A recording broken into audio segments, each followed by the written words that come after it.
Also at the White House, that fight with the Freedom Caucus may very well have huge implications for one of the president's right-hand people.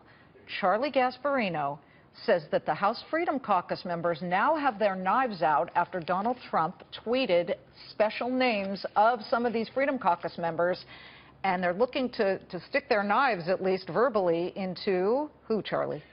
We're getting this from Freedom Caucus members. Basically spoke to us on background, and some that are starting to go on the record right now. What we understand is that their ire, their blame, they're placing the blame on this war with Donald Trump, the President of the United States, on his chief of staff, Reince Priebus. They say that he is behind Trump's Twitter attacks, and they believe it's a desperate attempt for Priebus to save his job after the health care debacle. We should point out that what Priebus is one of the advisors to Trump that basically said, let Paul Ryan and his team handle the health care. We got it covered. Paul Ryan is going to be able to get this through. Trump is extremely, extremely mad that he did not win that. He's been lashing out at the Freedom Caucus. But what they're saying is he's only doing it because he's being pushed by Priebus. And what we have right now here is not so much a battle between the Freedom Caucus and Donald Trump, which is Paul true. Ryan? Well, because Paul Ryan helped pass the. I know that. And he's a very helped not get it passed. And also very close to Priebus, and that's part of the problem that the Freedom Caucus has. So we should point out what we have here is not just a battle between Donald Trump and the Freedom Caucus. We have the Freedom Caucus going and Reince Priebus in a pitched battle every day. They are attacking each other. We should point out that Louis Gohmert came out. Interesting comment. Just came out in a Texas radio broadcast. You know, Gohmert's a congressman from Texas. He says now Priebus has given Donald Trump advice that is causing him to turn on the very people that stood with him when Paul Ryan and all these others were abandoning him. This is what Gohmert just went on a local Texas news show. My producer Brian Schwartz fished that out. This just shows you the level of acrimony. We should point out that we asked the White House for comment whether it's Priebus behind Donald Trump pulling the strings, and that's what they gave us. It's insulting to suggest that President Trump would so easily be convinced to abandon his core political beliefs and steadfast supporters. What they're essentially saying is like no one's behind him; he's doing it himself. I can tell you this: the Freedom Caucus believes it's Priebus.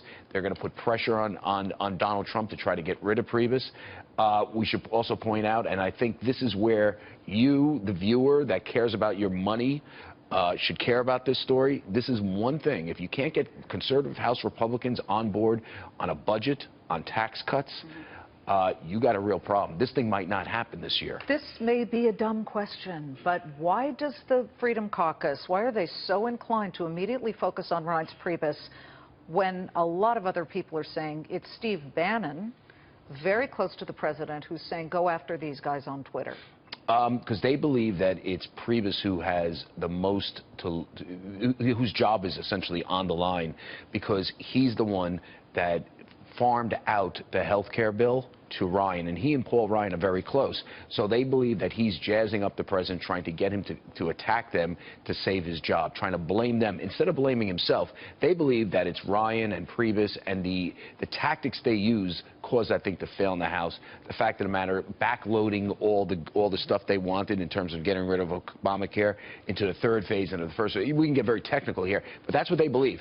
My point is this: two things for the average viewer. Number one, this is a battle largely between Priebus and the Freedom Caucus, and Priebus's job is they want him out. But number two is if this battle could have an impact on legislation.